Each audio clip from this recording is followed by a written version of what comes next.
গোরস্থানের কাছে পৌঁছাতেই যেন পরিবেশটা বদলে গেল। হঠাৎ চারপাশে বরফ শীতল বাতাস বইতে শুরু করলো।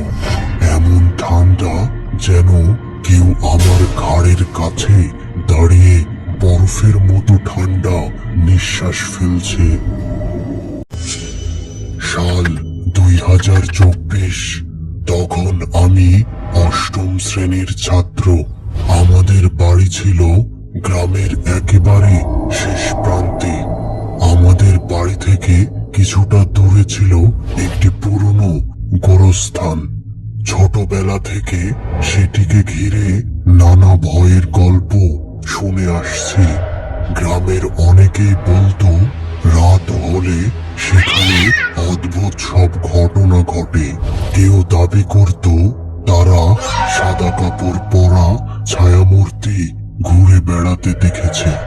আবার কেউ বলতো গভীর রাতে মৃত মানুষের কান্নার মতো শব্দ শোনা যায়। এমনও অনেকে ছিল যারা শপথ করে বলতো তারা নিজের চোখে এমন কিছু দেখেছে যা কোনোভাবেই মানুষ হতে পারে না।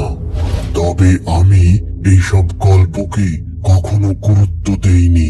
ভাবতাম এগুলো মানুষের কল্পনা ছাড়া আর কিছুই নয়। কিন্তু এক রাতে আমার সেই ধারণা পুরোপুরি বদলে যায়। সেদিন সন্ধ্যার সময় মা আমাকে বললেন, খোকন, ঘরে বাজার সদাই কিছুই নেই, তুই বাজার থেকে কিছু কিনে নিয়ে আয়। ইচ্ছে না থাকলেও আমাকে বের হতে হলো। বাজারটা আমাদের বাড়ি থেকে বেশ দূরে ছিল, আর সেখানে যাওয়ার একমাত্র রাস্তা ছিল সেই গোরস্থানের পাশ দিয়ে। বাজারে গিয়ে মাছ, শুটকি আর কিছু শাকসবজি কিনলাম। তখনও চারপাশে লোকজন ছিল। সবকিছুই স্বাভাবিক মনে হচ্ছিল, কিন্তু ফেরার সময় রাত পুরোপুরি নেমে এলো। আকাশে চাঁদ ছিল না। চারপাশের রাস্তা একেবারে ফাঁকা। আমার হাতে থাকা ছোট্ট টর্চ লাইটের আলোয় সামনের পথটুকু কষ্টে দেখা যাচ্ছিল। গোরস্থানের কাছে পৌঁছাতেই যেন পরিবেশটা বদলে গেল। হঠাৎ চারপাশে বরফ শীতল বাতাস বইতে শুরু করলো। এমন ঠান্ডা যেন কেউ আমার ঘাড়ের কাছে দাঁড়িয়ে বরফের মতো ঠান্ডা নিঃশ্বাস ফেলছে। আরো অদ্ভুত ব্যাপার হলো আশপাশের সব শব্দ এক মুহূর্তে যেন থেমে গেছে। না ঝিঝি পোকার ডাক, না কোনো পাখির আওয়াজ। ঠিক তখনই মনে হলো আমি একা নই। কেউ যেন অন্ধকারের আড়াল থেকে আমাকে দেখছে। আমার বুক ধড়ফড় করতে লাগলো। দ্রুত আবার হাঁটা শুরু করলাম, কিন্তু যতই সামনে এগোচ্ছি ততই সেই অনুভূতিটা বাড়ছে। হঠাৎ আমার পেছন থেকে খুব নিচু একটা কণ্ঠস্বর ভেসে এলো, খোকন। শব্দটা শুনেই আমার শরীর যেন জমে গেল। গলা শুকিয়ে কাঠ হয়ে গেল। হাত পা কাঁপতে শুরু করলো। ধীরে ধীরে সাহস করে পেছনে তাকালাম, আর যা দেখলাম তা আজও ভুলতে পারিনি। গোরস্থানের মাঝখানে কবরের ফাঁকে দাঁড়িয়েছিল সাদা কাপড় পরা ছায়ামূর্তি। প্রথম দেখায় মানুষ মনে হলেও পরের মুহূর্তেই বুঝলাম ওটা কোনো মানুষ নয়। তার মুখের চামড়া ঝুলে পড়েছিল, চোখ দুটো ছিল গভীর কালো গর্তের মতো, যেন ভিতরে কিছুই নেই। ফাটা শুকনো ঠোঁটের ফাঁক দিয়ে অস্বাভাবিক লম্বা কালচে দাঁত দেখা যাচ্ছিল, আর তার মুখে ছিল এমন এক বিকৃত হাসি যা দেখলে শরীরের রক্ত হিম হয়ে যায়। আমি দৌড় দিতে চাইলাম, কিন্তু পারলাম না। মনে হলো আমার দুই পা মাটির সঙ্গে আটকে গেছে। ছায়ামূর্তিটি ধীরে ধীরে আমার দিকে এগিয়ে আসতে লাগলো। আর তখনই আমি সবচেয়ে ভয়ঙ্কর জিনিসটা লক্ষ্য করলাম। তার কোনো পা নেই, তবুও সে যেন বাতাসে ভেসে এগিয়ে আসছে।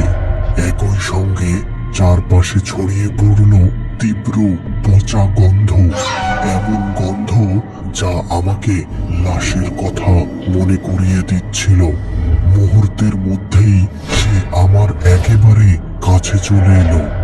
আমি চোখ বন্ধ করে ফেললাম, মনে হচ্ছিল আর হয়তো বাঁচব না। ঠিক তখনই দূরের মসজিদ থেকে এশার আজানের ধ্বনি ভেসে এলো। আজানের প্রথম শব্দ কানে আসতেই যেন সবকিছু বদলে গেল। হঠাৎ ঠান্ডা বাতাস থেমে গেল, পচা গন্ধ মিলিয়ে গেল।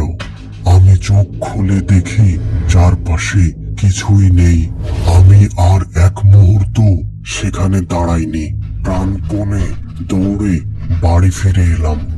বাড়ি ফিরে মা বাবাকে সব খুলে বললাম। বাবা সঙ্গে সঙ্গে মসজিদের মুয়াজ্জিনকে ডেকে আনতে গেলেন। মুয়াজ্জিন আমাকে ঝাড়ফুঁক করলেন এবং পানি পড়া দিলেন।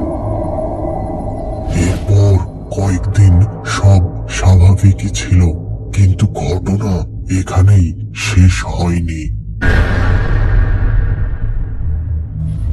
এক রাতে আমি পড়াশোনা করছিলাম, হঠাৎ জানালার দিকে তাকিয়ে দেখি ছায়ামূর্তি অন্ধকারের মধ্যে দাঁড়িয়ে সে সরাসরি আমার দিকে তাকিয়ে আছে।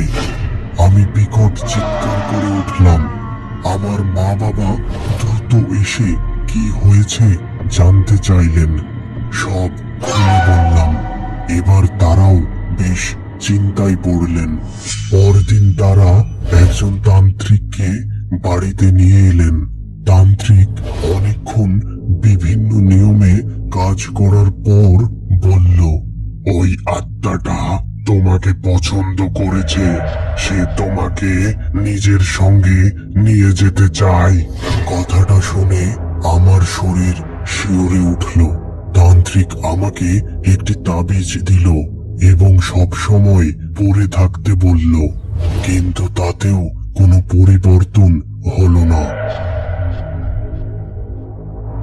একদিন রাতে বাবার জরুরি কাজে বাইরে যেতে হলো। বাড়িতে শুধু আমি আর মা ছিলাম। সেদিন রাত 8টার মধ্যেই খাওয়া দাওয়া করে আমরা দুজন ঘুমিয়ে পড়েছিলাম। রাত প্রায় 2টার দিকে হঠাৎ বিকট শব্দে ঘুম ভেঙে গেল। মনে হলো কেউ আমাদের টিনের ছাদের উপর ঢিল ছুড়ছে।